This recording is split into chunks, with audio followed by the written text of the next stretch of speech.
మనకు ఒక శత్రువు ఉన్నాడు, వాడు నిరంతరం మనల్ని అబ్జర్వ్ చేస్తున్నాడు అన్న సంగతి మనకు అర్థం కావాలని చెప్తున్నాను. తెలుసు మీకు, ఆయన మళ్ళీ ఒకసారి గుర్తు చేస్తున్నాను.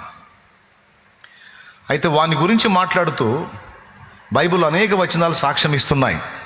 నిరంతరం మనల్ని కాపుగాసి ఎక్కడ దొరుకుతామా, ఏ పాయింట్లో దొరుకుతామా అని మనల్ని వెతుకుచూ తిరుగుచున్నాడట. కాబట్టి మీరు భద్రతలో ఉండునట్లు సర్వాంగ కవచం ధరించుకోండని మన శత్రువుని గురించి చెప్పి, ఆ శత్రువు నుంచి తప్పించుకోవటానికి సర్వాంగ కవచం ధరించుకోమని, అంటే విశ్వాసాన్ని ఢాలుగా ధరించమన్నాడు, వాక్యాన్ని ఖడ్గంగా ధరించమన్నాడు, రక్షణను శిరస్త్రాణంగా ధరించమన్నాడు, నీతిని మైమరువుగా ధరించమన్నాడు, సత్యమును దట్టిని కట్టుకోమన్నాడు, సమాధానమును సిద్ధ మనసు జోడును దొడుక్కోమన్నాడు.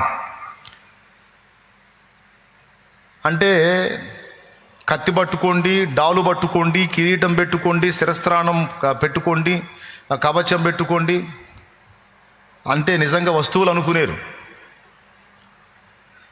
సిద్ధ మనస్సు దేవుని కార్యములు ఎప్పుడు చేయడానికి, దేవుని చిత్తం నెరవేర్చడానికి ఎప్పుడు సిద్ధంగా ఉండే మనసు చెప్పులతో పోల్చాడు. సిద్ధ మనస్సును జోడు.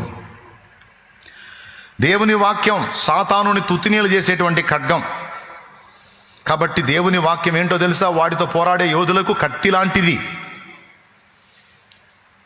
నీ శత్రువు నీతో పోరాడుతున్నాడు, నిన్ను అటాక్ చేస్తున్నాడు, వాడిని తుత్తునీయలు చేయాలంటే ఎప్పుడు కూడా దేవుని వాక్యం ఒక కత్తిలాగా నీకు ఉపయోగపడింది. రెండంచులు గల ఖడ్గము కంటే వాడి గల వాక్యం.